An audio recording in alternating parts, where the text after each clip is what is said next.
네, 만나뵙게 돼서 반갑습니다. 개념 상상에서 아이들과 부대끼면서 수학을 가르치는 강사 이주호입니다. 저는 오늘 중등고 관련해가지고 중등고에 어떻게 내신을 아이들이 준비를 해야 되는지, 그리고 제가 어떤 사람인지, 그리고 저와 공부했던 아이들의 수강 후기를 전달드리면서 얘기를 해보려고 합니다. 말씀드렸다시피 제 이름은 이주호이고요. 저의 양력을 먼저 소개해드릴 예정이고요. 말씀드렸던 것처럼 중등고 내신은 어떤 스타일로 나오는지, 그리고 어떻게 저희는 준비를 하고 있는지 말씀드린 다음에 말씀드렸던 것처럼 아이들과 어떻게 지내면서 공부를 했었는지에 대한 얘기들을 전달드리도록 하겠습니다. 저는 2010학년도에 수능 수학에서 지금은 수학이라고 부르지만 수리 영역에서 100분이 99%를 받았던 학생이었고요. 이 성적을 가지고 과탐을 조금 못 보게 되면서 한양대 기계공학부에 입학을 하게 됩니다. 그리고 한양대 기계공학부를 졸업하고 난 다음에 같은 학교 융합기계공학과에서 석박사 통합과정으로 입학을 해서 아쉽게 박사는 집안 사정으로 조금 어렵지만 놓게 됐고요. 그래서 석사로 졸업을 하게 됩니다. 여기 보시면 이제 졸업할 때 제 사진인데요. 지금과 비교했을 때 상당히 좀 슬림하고 괜찮은 모습이라고 생각이 됩니다. 예, 지금은 많이 좀 후덕해졌는데 조금 특이한 이력을 하나 말씀드리자고 한다면, 이제 다른 선생님들 같은 경우에는 학교 다닐 때 고등학교, 중학교 시절에 이제 경시대 입상 이력이 좀 있으신 걸로 알고 있는데, 저 같은 경우에는 대학교에서 수학이 너무 좋다 보니까 공부를 하면서 공업수학이라는 이제 과목에 대해서 경시대회가 열리는데 그 과목에서 우수상을 받은 이력이 조금 특이한 이력이라고 말씀드릴 수 있겠습니다. 그 외에 지금은 25년도부터 대치 개념 상상에서 고등부 및 고3 강사를 맡고 있고요. 그리고 수능 수학 강의는 2010년도부터 지금 현재 15년 차를 지내고 있습니다. 제가 아까 10학번이라고 말씀을 드렸는데요. 2010학년도 수능을 치고 대학 입학을 했는데 그 이후부터 계속 수능 수학을 아이들에게 강의를 하고 있었고요. 대학원 시절에 잠깐을 제외하고는 계속 지금 현직에 몸 담고 있습니다. 다른 선생님들 같은 경우에는 중등부와 고등부를 이제 같이 하신다던가, 아니면 중등부에서 고등부로 올라오셔가지고 고등부 수학을 강의하시는 경우들이 꽤 있는 걸로 알고 있는데, 저 같은 경우에는 고등부 수학만 오롯이 15년을 가르치고 있습니다. 고등부 수학에 대해서는 누구보다도 더 전문가다라고 말씀을 드릴 수 있을 것 같고요. 당연하게도 15년 동안 가르치다 보니까 제자들 중에서 청출어람이라고 하죠. 예, 저보다 좋은 대학교를 간 친구들이 굉장히 많습니다. 이따 수강 후기에도 좀 말씀을 드리겠지만, 서울대 및 이제 뭐 우리 흔히 얘기하는 스카이, 그리고 인서울의 상위권 대학교들을 많이 배출을 해낸 이력이 있습니다. 또 하나, 매년 고3 수능 교재인 매스올 패턴즈라는 교재부터 시작해서 매스 바이털 패턴즈라는 교재까지 해서 매스 패터나이제이션 시리즈를 제가 GPL하고 ISBN을 등록을 해서 아이들에게 판매를 하는 고3 수능 교재 저자이기도 합니다. 여기까지 이제 제 간단한 이력을 말씀을 드렸고요. 정말 궁금하신 부분들은 중등고 어떻게 우리가 준비를 해야 되는가, 그리고 또 개념 상상에서는 어떻게 준비를 하고 있는가가 좀 궁금해 하실 것 같아서 그 부분을 본격적으로 말씀드리도록 하겠습니다. 자, 중등고 내신은 이렇습니다. 일단은 제가 작년도 2학기 기말고사 기준으로 문항 번호들을 나열을 하고요. 배점 및 난이도, 그리고 출처가 어디서 나왔는지를 좀 정리를 해봤습니다. 앞에 있는 문항들은 중등고라고 할지라도 상당히 좀 문항들이 간단하기 때문에 따로 분류를 하는 것보다는 뒤에 있는 문항들을 본격적으로 보시는 게 좀 낫다라고 생각을 해서 분류를 해봤는데요. 일단 10번부터 20번까지 총 중등고는 20개의 문항을 가지고 시험을 봅니다. 앞서 9번까지는 문항들의 난이도가 좀 낮기 때문에 제외를 한다고 치면 10번부터 20번까지가 본격적인데, 보시는 것처럼 일단은 좀 주목하셔야 될 부분은 제가 노란색으로 좀 잘 보이게 처리를 해놨는데요. 학교 자체 제작 문항이 총 5문항 정도가 들어가는 학교가 중등고입니다. 뿐만 아니라 부교재인 절대 등급이라는 교재에서도 문항을 변형을 하고요. 그 외에 교과서에서도 나오긴 하는데, 교과서 문항들은 보시는 것처럼 난이도가 굉장히 낮은 문항들로 구성이 되어 있다라고 생각을 하시면 될 것 같습니다.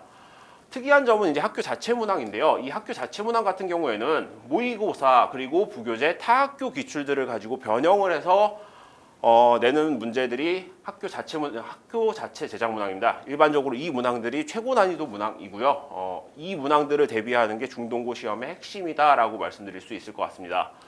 뿐만 아니라 부교재, 교과서 변형 문항 같은 경우에는 당연히 대부분의 학원에서 준비를 하겠지만, 어떻게 준비를 하냐가 중요합니다. 부교재, 특히나 교과서, 요 부분들은 당연히 아이들은 다 풀고 가는 부분이라고 생각을 하실 건데, 단순히 풀기만 한다고 되는 부분이 아니라 빠르게 이 문제들을 처리를 해야 앞서 언급드렸던 최고 난이도 문항인 학교 자체 제작 문항들을 처리를 할 수 있기 때문에 이 부분들을 어떻게 빠르게 처리하냐도 굉장히 중요하고요.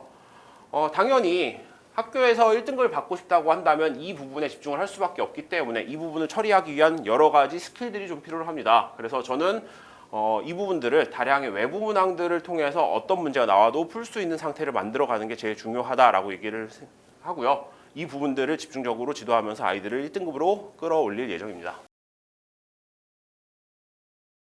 중등고 저희는 이렇게 준비할 예정입니다. 일단은 교재는 4개 정도의 교재를 사용할 예정이고요. GPS 워크북이라는 기본 저희 학원 전체에서 사용하는 워크북을 통해서 아이들에게 개념을 재정립하고 그리고 그 관련된 내용들을 수업을 하면서 기본 문항 및 조금 난이도가 있는 문항들을 빠르게 처리한 연습들을 3월 동안 진행할 예정이고요. 이 교재를 진행하면서 이제 3월의 셋째 주 정도부터는 시작하는데 부교재 관련해서 부교재를 빨리 처리한 능력들을 기르게 됩니다. 부교재 절대 등급이라고 되어 있지만 부교재 절대 등급만 쓰는 게 아니라 절대 등급의 변형 문항이라던가 아니면 다른 문항들도 저희가 갖다가 쓰면서 이 부분에 대해서 확실하게 정리를 한 다음에 4월이 들어가게 되면은 이제 아이들이 본격적으로 시험에 대해서 익숙해지는 시간을 가져야 되기 때문에 고난도 중등고 맞춤 문항들을 저희가 정리할 예정이고요. 그리고 마지막은 파이널이라는 제 개인 교재, 아이들이 실제로 중등고 학교 시험을 대비할 수 있는 모의고사 교재를 통해서 정리할 예정입니다.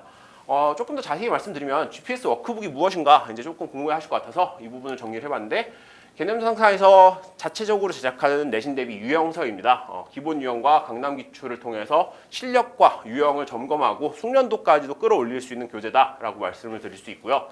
부교재 절대 등급 말씀드린 것처럼 중등고 내신 시험에 꼭 나오는 문항들, 중요한 문항들 위주로 점검을 해서 아이들에게 시험에 나오더라도 당황하지 않고 풀어낼 수 있게 연습을 시키고 당연히 변형 문제를 다수 만들어서 아이들에게 공부를 시킬 예정입니다. 변형 문항까지 완전히 정복하게 되면은 아이들이 기본적인 문항들은 일단 끝냈다라고 생각할 거기 때문에 이 작업이 말씀드린 것처럼 4월 둘째 주까지 정리가 됩니다. 마지막으로 고난도 중등고 맞춤 문항은 절대 등급 변형 문제와 같이 진행이 되는데요. 이 문항들은 강남 지역 고난도 기출 문항 및 타 지역에 있는 고난도 기출 문항들도 제가 가져다 쓰고 있고요. 모의고사 고난도 기출 문항 당연히 정리하면서 어떤 문제가 나와도 아이들이 당황하지 않게 할 수 있도록 하고 있습니다. 마지막 파이널은 말씀드렸던 것처럼 내신에 맞춘 모의고사 교재인데요. 이 모의고사를 통해서 아이들이 조금 더 실전에 강해질 수 있도록 시간에 맞게 풀 수 있도록 지도를 할 예정입니다. 3월에는 이제 중등고반이 3월 2일에 개강을 하게 되는데요. 이 반은 월요일 금요일마다 오후 6시부터 10시까지 진행하는 반이고요. 반의 목표는 이렇습니다. 정확한 개념을 정립을 해서 아이들이 내신뿐만 아니라 수능까지도 갈 수 있는 실력을 기르고요. 그리고 내신 대비하면서 객관식과 단답형 문항들의 숏컷풀이라고 보통 얘기를 하는데 이 숏컷풀이 같은 경우에는 빠르고 간단하게 풀 수 있는 방법들을 최대한 이용하면서 빠른 정리를 하고요. 그리고 중등고는 서술형 문항이 존재합니다. 앞서서 이제 제가 문항 정리를 할 때 서술형이 있다라는 걸 확인하셨을 텐데 다행히도 저는 수리논술의 강의 경험이 굉장히 오래 있는 강사입니다. 그래서 아이들에게 이 서술형 문항들을 정확하게 그리고 감점 없이 쓰는 방법을 지도할 수 있는 강사라고 생각하기 때문에 서술형 문항까지 마스터할 수 있는 그런 수업을 3월 2일 월요일에 개강한다라고 말씀드리겠습니다. 마지막으로 아이들에게 이제 아이들과 공부했었던 아이들과 어떻게 공부했었는지를 아이들한테 수강 후기를 제가 받아왔고요. 아이들의 카톡 부분들의 이제 중요한 부분들만 제가 조금 이렇게 확대를 해서 보실 수 있게 정리를 해봤습니다. 꽤 오래된 친구긴 한데요. 2021학년도에 수능 1등급을 받고 서울대 인문학부에 합격했던 이 친구 수능 1등급이긴 한데 사실 수시로 갔습니다. 네. 어머님들께서 지금 고1 친구들 맡기고 있을 때는 수능 성적보다는 당연히 정시냐 수시냐 이런 것들이 훨씬 더 궁금하실 텐데 뒤에서도 말씀드리겠지만 수시로도 대학 좋은 곳 많이 보낸 친구들이고요. 이 친구 같은 경우에는 저랑 이제 고2 때부터 같이 했었던 친구긴 한데 고2 때부터 하면서 내신은 항상 1등급을 유지했고요. 고3 때 멘탈 케어나 이런 것들도 많이 도와줘서 굉장히 고마웠다라고 얘기를 해주는 제가 상당히 아끼는 이런 친구인데 이 친구 벌써 졸업해서 이제는 사회생활 한다고 저한테 얼마 전에 연락을 하더라고요. 다음 친구 같은 경우에는 이제 저랑 중학교, 고등학교, 대학교 동창이 된 그런 제자인데요. 암기시킨다는 방식이 아니라 정말 수능을 위한 수학을 가르친다라고 항상 저한테 얘기를 해줘서 너무 감사한 친구 중에 하나입니다. 그리고 같은 시기에 들었던 친구 같은 경우에도 다른 것들보다 도형 문제에 대한 접근이 힘들었는데 여러 가지 다양한 접근 방식과 문제를 바라보는 시각을 저를 통해서 좀 알 수 있었고 결국에 그래서 수능 가서 도형 문제는 싹 다 맞췄다는 얘기를 저한테 전달해줬고요. 제가 이제 가르쳤던 친구 중에 조교로 쓸 때 조교 대장이라고 불리는 마지막 친구 같은 경우에는 이 친구는 뭐 수학을 저랑 공부하면서 너무 재밌었고 그러다 보니까 대학교는 연대에 천문우주학과를 갔지만 지금 수학과를 부전공하고 있는 이런 친구가 되겠습니다. 전반적으로 아이들이 저한테 전달하는 얘기들은 저랑 같이 공부했을 때 너무 즐겁고 재밌었다는 얘기들을 많이 전달을 합니다. 그리고 그 재밌었다 작년다 뿐만 아니라 아이들이 성적도 가져갈 수 있는 이런 수업을 하고 있다라고 생각하시면 좋을 것 같고요. 마지막으로 작년 수능 결과들이 정시 결과는 발표가 나지 않았기 때문에 수시 합격증 받아온 친구들만 저한테 앞에 나열을 해봤습니다. 26학년도 수시 결과로 서울대 입학한 이름은 언급할 수 없기 때문에 이 친구하고 그리고 연대에도 수시로 합격했다라는 이모 씨까지 해서 작년에도 좋은 수시 실적 얻었으니까 고1 친구들 저한테 올해 믿고 맡겨주시면 누구보다 좋은 대학을 갈 수 있도록 그리고 성실하게 공부할 수 있도록 지도하도록 하겠습니다.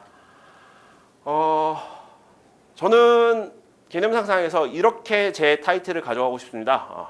확신의 1등급 메이커다. 앞에서도 말씀드렸고요. 가장 뒤에 적어놓은 제 캐치프레이즈 중에 하나가 확신의 1등급 메이커다라는 말씀을 드리고 싶습니다. 아이들 맡겨주시면 제가 누구보다 더 열심히 아이들 성적 끌어올리고 또 좋은 성적 받을 수 있도록 가르칠 테니 믿고 맡겨주시면 감사하겠습니다. 여기까지 개념 상상에서 수학을 가르치는 강사 이주호였습니다. 감사합니다.